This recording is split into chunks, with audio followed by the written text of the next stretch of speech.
The door slammed shut with a force that rattled the windows of our suburban home in suburban Chicago.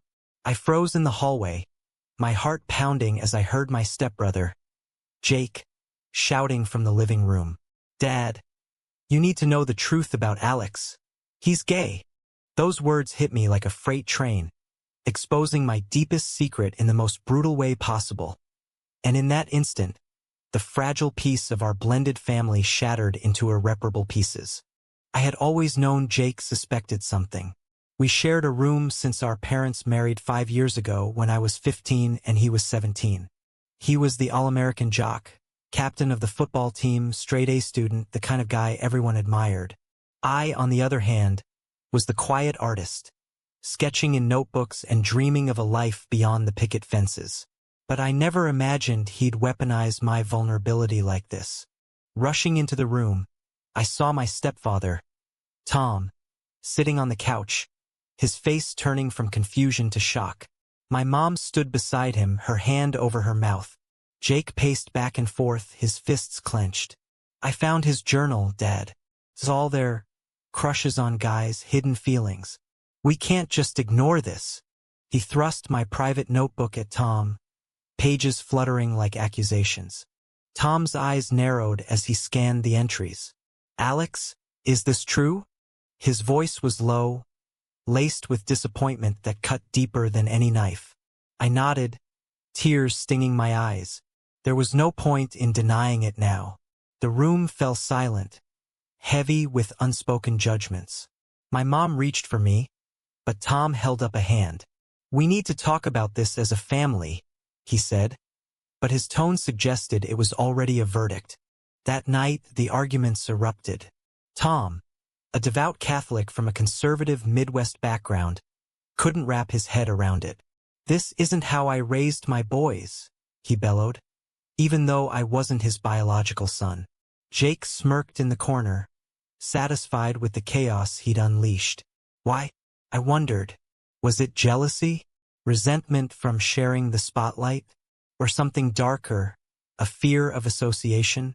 As the hours dragged on, I retreated to our shared room, but Jake followed. "You think you can hide forever?" he whispered harshly. "I did this for your own good. Living a lie isn't healthy." His words dripped with false concern, but I saw the glee in his eyes. This wasn't help, it was control. He'd always been the dominant one, dictating our routines, our friends. Now he held power over my identity.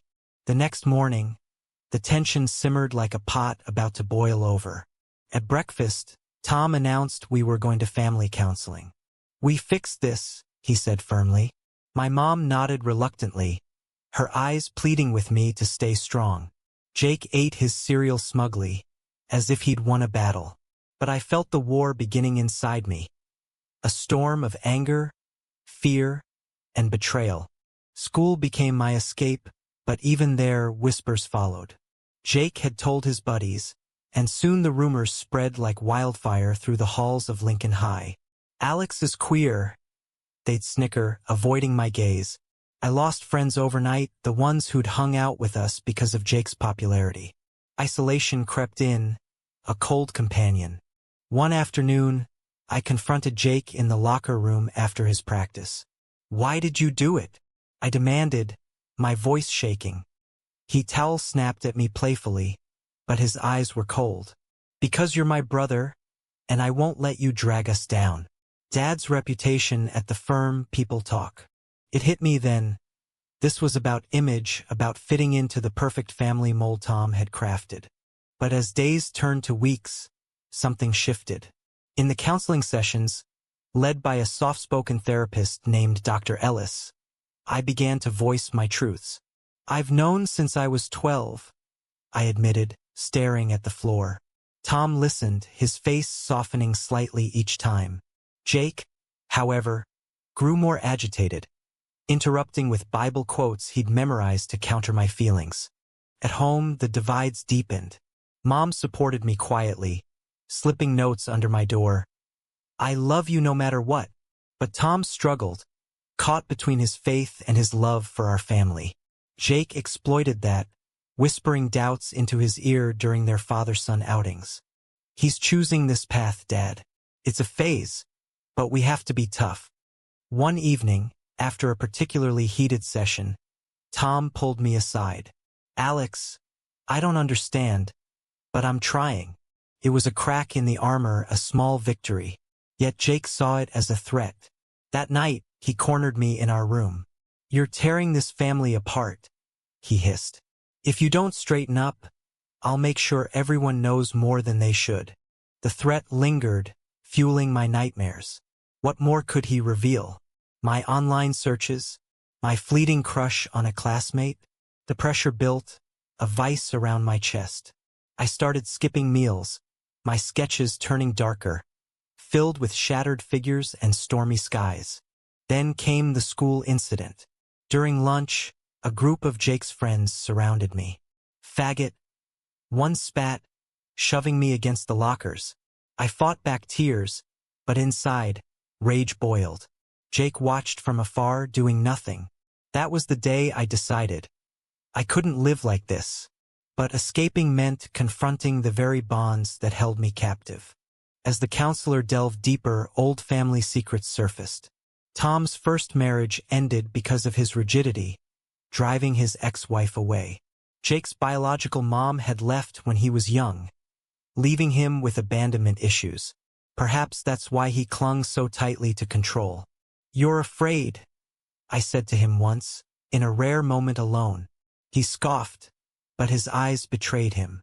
The high school prom loomed, a symbol of normalcy I dreaded. Jake was going with his girlfriend, Sarah, the cheerleader queen. I planned to skip it, but Mom insisted. "Go with a friend," she suggested. I chose Mia, a platonic pal who knew my secret, but Jake sabotaged it, spreading rumors that made Mia back out. Alone again, I wandered the neighborhood that night, ending up at the local park. There, under the streetlights, I met Ethan, a college freshman home for break. He was sketching the skyline, his smile warm and inviting. We talked for hours about art, dreams, and yes, identities. For the first time, I felt seen, not judged. But word got back to Jake. "Who's the guy?" he demanded the next day. "Don't bring that shit home." His jealousy flared. Ethan represented freedom, something Jake envied but couldn't admit. The confrontation escalated into a shouting match, with Tom intervening. "Enough," he roared. "We're a family, or we're nothing." That line hung in the air, a turning point. But the damage was done. My trust in Jake eroded, replaced by a resolve to forge my own path. Yet the cost was mounting. Sleepless nights, strained relationships, and a growing chasm in my heart. The summer after high school graduation brought no relief, only intensified scrutiny. Tom enrolled us in a church retreat in the Illinois countryside, hoping spiritual guidance would heal our divides. Jake thrived there, bonding with other young men over bonfires and Bible studies. I felt like an outsider, my every move watched. During a group session, the pastor asked about personal struggles. Jake volunteered first. "My stepbrother's confusion is testing our family." Heads turned to me, pitying stares burning my skin. I wanted to scream, but instead, I excused myself, fleeing to the woods. There, tears flowed freely, mingling with the dirt. Ethan became my lifeline via texts. We'd met again at a coffee shop before the retreat, sharing stories of our lives. He was openly gay, attending art school in New York, his confidence inspiring. "You don't have to hide," he'd said, his hand brushing mine. It was innocent, but electric, a spark in my darkened world. Back home, Jake discovered our messages. "This Ethan's poisoning you," he accused, deleting the conversation from my phone. I lunged at him, our scuffle ending with bruises and Tom's furious intervention. "You're both grounded," he declared, but the punishment felt uneven. Jake got lectures. I got isolation. Mom confided in me one night. "Tom's scared of losing you like he lost his first family." He humanized him but didn't excuse the pain. The societal pressure weighed heavy. Neighbors gossiping, church friends offering prayers that felt like condemnations. College applications loomed. I dreamed of NYU, near Ethan, but Tom pushed for local state schools. Stay close, work through this. Jake applied to the same places, shadowing me even in ambition. His motive? Control, always control. A turning point came at a family dinner. Tom announced a promotion at his law firm, but the joy was short-lived. "We need to present a united front," he said, eyeing me. Jake nodded eagerly. "Alex can try harder." I snapped. "Try what?" "To be someone I'm not." The argument exploded, plates crashing as I stormed out. Wandering the streets, I called Ethan. "I can't do this anymore." He listened, then suggested meeting. At a diner, under fluorescent lights, he held my hand. "You're stronger than you know." That moment, simple yet profound, ignited hope. But returning home, Jake waited. "Saw you with him," he sneered. "Dad won't like this." The betrayal deepened when Jake anonymously emailed the church group photos of Ethan and me. Innocent, but twisted in context. The fallout was swift. Tom forbade me from seeing Ethan, grounding me indefinitely. "This is for your protection," he claimed. Protection from what? Happiness? In therapy, Dr. Ellis challenged Jake. "Why expose Alex?" He shifted uncomfortably. "Family honor." But probes revealed more. Jake's own insecurities, his fear of being overshadowed. Alex gets sympathy. I get expectations. It was a crack, revealing his humanity. Yet the pressure mounted. School started at community college. Tom's compromise. Jake attended too, his presence suffocating. Rumors persisted, isolation my norm. Ethan visited secretly, our meetings in hidden parks fueling my resolve. One night, a heated debate at home turned physical. Jake shoved me during an argument about normalcy. Tom separated us, but the incident shook him. "This isn't us," he muttered. Mom suggested separation, but Tom resisted. "We fight through." Ethan proposed a plan, move to New York after semester. Scholarships await. The idea terrified and thrilled me, but it meant leaving Mom, confronting Tom, and severing ties with Jake. Perhaps forever. The decision weighed heavy.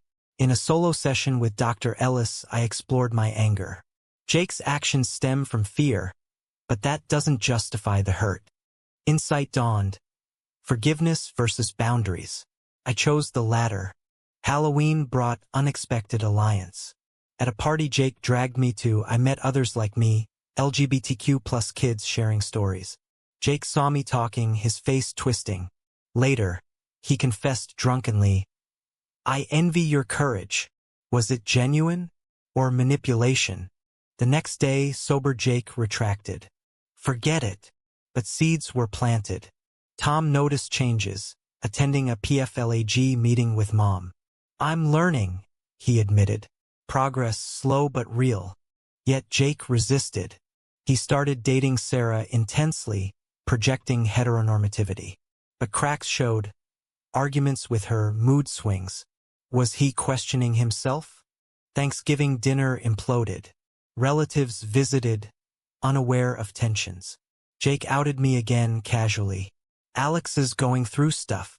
Chaos ensued, aunties praying, uncles lecturing. I left the table, packing a bag. Mom followed.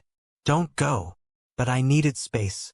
Staying with Ethan for the weekend, I tasted freedom. Returning, Tom waited. "We talk now." Hours of raw conversation followed. Tears, apologies. "I was wrong to pressure you." Jake listened from the stairs, silent. The shift felt tentative but hopeful. However, betrayal scars lingered, trust fragile. As winter set in, decisions loomed. Apply to NYU? Confront Jake fully? The path ahead forked, each choice laden with costs. Winter in Chicago bit hard, mirroring the chill in our home. Tom's newfound openness clashed with Jake's stubborn resistance. Family dinners became battlegrounds, words like weapons. Accept yourself first. I told Jake once, but he laughed it off. Ethan's visits grew frequent, our bond deepening through shared dreams. He introduced me to his circle, artists, activists, showing me a world beyond judgment. This could be us, he whispered during a gallery walk. Hope flickered, but reality intruded. Jake intercepted a letter from NYU, my acceptance. You're leaving? He confronted. After all we've been through? His tone mixed anger and desperation. Tom overheard, his face lighting up. This is great, Alex. But Jake stormed out, slamming doors. The rift widened. Jake skipped therapy, isolating himself. Sarah broke up with him, citing his moodiness. He blamed me. Your drama ruined everything. Projection, Dr. Ellis called it. A snowstorm trapped us indoors, forcing confrontation. Board games turned tense. Truth or dare? Jake challenged. I chose truth. Do you hate me? He asked. Sometimes, I admitted. Silence fell heavy with regret. That night, Jake knocked on my door. Our rooms separate now. I was scared, he confessed. Of change, of losing Dad's approval. Tears glistened. Was this breakthrough or ploy? Morning brought clarity. Tom announced support for my NYU move. Proud of you, Mom beamed. Jake sulked, but nodded. Do what you gotta. Packing unearthed memories. Shared childhood photos, Jake teaching me football. Nostalgia stung. We'll miss you, Jake said awkwardly. But doubts lingered. Ethan's past surfaced. A rocky coming out, family estrangement. It's worth it, he assured. Yet I feared the same fate. Spring thawed the ground, but not fully our hearts. Graduation approached. Jake excelled valedictorian. His speech touched on family bonds, glancing at me. Applause roared, but inside, turmoil churned. Post-ceremony, a party at home. Friends mingled, but Jake pulled me aside. I'm sorry for outing you. Words I'd waited for, but timed suspiciously. Why now? I asked. Because you're leaving, and I realize I pushed you away. Forgiveness tempted, but caution prevailed. Actions matter more. He nodded, vowing change. And why you loomed. Ethan helped pack, our laughter lightening loads. But a call from Mom shattered peace. Tom hospitalized, stress-induced heart scare. Guilt crashed. Was my departure the cause? Rushing to the hospital, I found Jake by the bed. He's stable, he said. Tom gripped my hand. Go to New York. Live your life. Tears flowed. Jake watched. Envy in his eyes? Recovery brought reflections. Tom admitted faults. My faith blinded me. Jake listened, perhaps absorbing. Farewell dinner was bittersweet. Toasts raised, promises made. Jake hugged me tightly. Be safe. Genuine? Time would tell. Arriving in New York, Ethan greeted me at the airport. Freedom tasted sweet, but homesickness nipped. Classes immersed me in art, identity courses empowering. Yet calls home revealed strains. Jake struggled, dropping classes. He's lost without you, Mom said. Irony twisted. My absence highlighted his dependencies. Ethan and I grew closer, navigating young love's hurdles. His support anchored me amid city chaos. A visit home for holidays tested progress. Tom welcomed warmly. Jake, subdued. Over dinner, he shared. Seeing a therapist alone, steps forward. But old habits died hard. A comment about your lifestyle sparked debate. It's who I am, I countered. Tom mediated, growth evident. Ethan joined for Christmas, tension palpable. Jake observed us, curiosity replacing disdain. Happy for you, he muttered later. New Year's Eve, alone with Jake on the porch. I think I might be bi, he whispered. Shock rippled. Was this truth or mimicry? The confession hung, unresolved. Returning to New York, questions swirled. Had my pain catalyzed his awakening? Or was it another layer of complexity? Semesters blurred. Ethan's proposal, a committed relationship, thrilled. But family ties pulled. A crisis call. Jake in trouble, bar fight, defending a gay friend. Stood up for what's right, he said. Pride swelled, mixed with concern. Visiting, I saw change. Jake volunteering at LGBTQ+ center. Your courage inspired me. Reconciliation bloomed. Tentative. Yet costs tallied. Lost years, emotional scars. Was it worth it? Back in New York, the rhythm of city life pulsed through my veins, but the echo of Jake's transformation lingered. Ethan and I settled into a cozy apartment in Brooklyn. Our days filled with classes, part-time jobs, and stolen moments of affection. This is our story now, Ethan said. His fingers intertwined with mine as we walked through Central Park. News from home arrived sporadically. Tom fully embraced PFLAG, attending meetings regularly. Mom sent care packages, her notes brimming with love. Jake's updates were the most surprising. He'd switched majors to psychology, aiming to help others like us. But skepticism gnawed. Had his awakening come too conveniently? A phone call confirmed doubts. I kissed a guy, Jake admitted. It felt right. Shock mixed with empathy. Take it slow, I advised, role reversal ironic. Ethan cautioned, don't get pulled back into drama. Wise words, but family bonds tugged relentlessly. Summer internship brought me home. Chicago felt smaller, familiar streets evoking memories. Staying with parents, I noticed changes. Pride flag in the window, subtle but significant. Jake had a boyfriend now, Mark, a quiet engineer. Dinner with them was awkward yet revealing. Thanks for paving the way, Jake said. Mark nodded appreciatively. Tom engaged, asking genuine questions. Progress tangible, but undercurrents swirled. Jake confessed privately. Outing you was my lowest point. I was projecting my confusion. Tears fell. Forgiveness edged closer, but scars reminded. Trust earned, not given. Society's gaze persisted. At a family reunion, conservative relatives whispered. Tom defended fiercely. My sons are who they are. Pride surged. Jake and I exchanged glances, united front. Returning to New York, Ethan proposed marriage. Let's build our future. Joy overwhelmed, but hesitation flickered. Family approval? We decided to visit, share the news. The announcement dinner tensed. Tom hesitated momentarily, then hugged us. Happy for you. Mom cried joyfully. Jake smiled, but envy flashed. Later, he pulled me aside. I'm glad, but it hurts seeing what I almost destroyed. His relationship with Mark faltered soon after. Too much pressure, Jake explained over the phone. Breakup blues hit hard.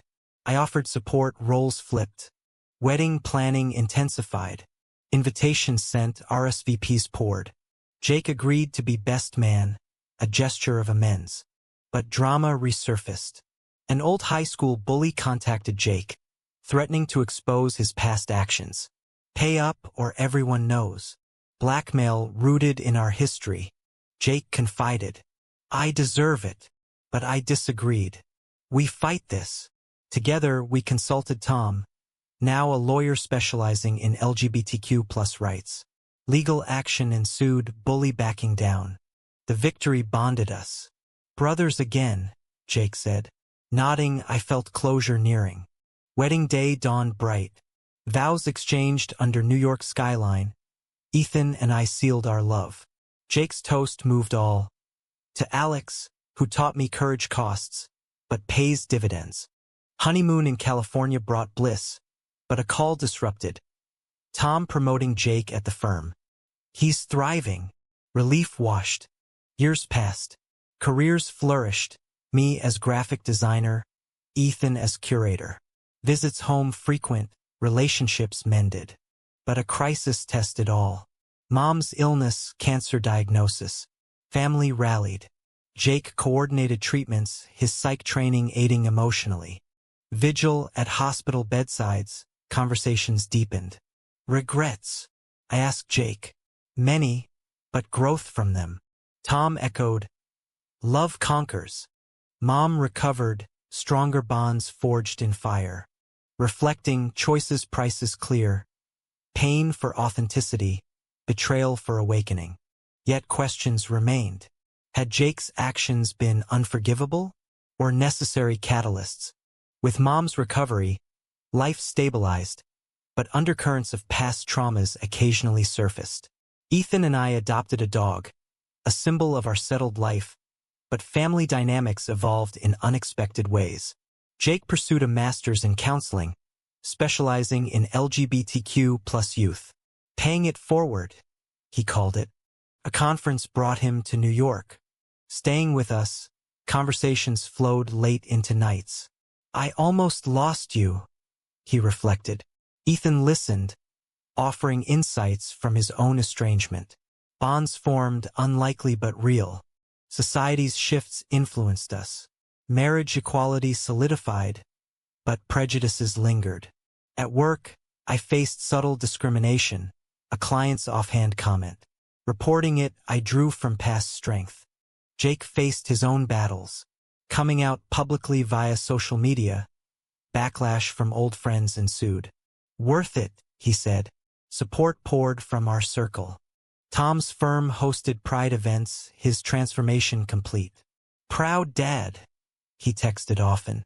But moral dilemmas arose. A young cousin, struggling with identity, reached out to me. Like you, he whispered. Guiding him, I navigated family sensitivities. Jake assisted, our expertise combined. Ethan's family reconciled partially, inspired by our story. Dinner with them tense, but hopeful. Anniversary approached, 5 years married. Celebration planned, family flying in. Jake brought a new partner, Liam, stable, kind. Festivities joyful, but a heated discussion erupted. Politics divided. Tom's conservative roots clashing with our views. Change takes time, I mediated. Post-party, Jake confessed doubts. Was my apology enough? Assurance given, but inwardly I pondered. Forgiveness, ongoing process. Career pivot for me. Illustrating a book on LGBTQ plus experiences. Cathartic, drawing from life. Ethan supported, our love steadfast. Through storms, he vowed. Home visit for holidays revealed growth. Neighborhood more accepting, thanks to Tom's advocacy. But a betrayal echoed. An old journal entry of Jake surfaced, pre-outing rants. Hurt resurfaced. Confronted, he explained. Dark times. Understanding bridged. Moral quandaries deepened. Mentoring youth, I questioned. Enable hiding or push outing. Balance sought. Jake's practice thrived, cases mirroring ours. Helps heal me, he shared. Family vacation, first in years. Cabin in Wisconsin. Laughter echoed. Tom fished with us, stories shared. Ethan fit seamlessly. Extended family, he said. Yet, a storm literal and figurative. Power outage, truth spilled. Jake admitted lingering guilt. I abused your trust. Admission raw. Dawn brought resolution. Forgiven, I declared. Weight lifted. Back to routines, life enriched. Decade mark hit. Reflections on paths. From shock to acceptance. Costs tallied. Emotional tolls, but gains immense. As the years accumulated, the narrative of our lives wove into a tapestry of resilience and redemption. Ethan and I celebrated our 10th anniversary with a vow renewal in the same Brooklyn park where we'd shared our first deep conversation. Family attended. Tom's speech heartfelt. From division to unity. Jake stood beside me, his presence a testament to mended fences. Jake's counseling center expanded, partnering with national organizations. Your story inspires my work, he told me often. Liam became his husband, their wedding intimate yet joyous. Mom and Tom traveled more, embracing retirement. Grandkids, Mom hinted, but we opted for fur babies. Societal winds shifted further, but challenges persisted. A political backlash threatened rights. We marched, voices united. Mentoring evolved into advocacy. I spoke at schools, sharing without sensationalism. Choices define us, I emphasized. Jake faced a professional dilemma, a client mirroring his past actions. Guiding without bias, he grew. Ethan's gallery featured LGBTQ plus artists. Our home a hub for creatives. A family reunion marked milestones. Cousins now open, influenced by our journeys. But reflections brought debates. Was the pain necessary? Ethan pondered. In quiet moments, I journaled anew, positive entries dominating. Legacy considered, books, talks, lives touched. Yet, the core question lingered, sparking endless discussions among us. Was outing someone, even with misguided intent, ever justifiable, or does it always cross an unforgivable line?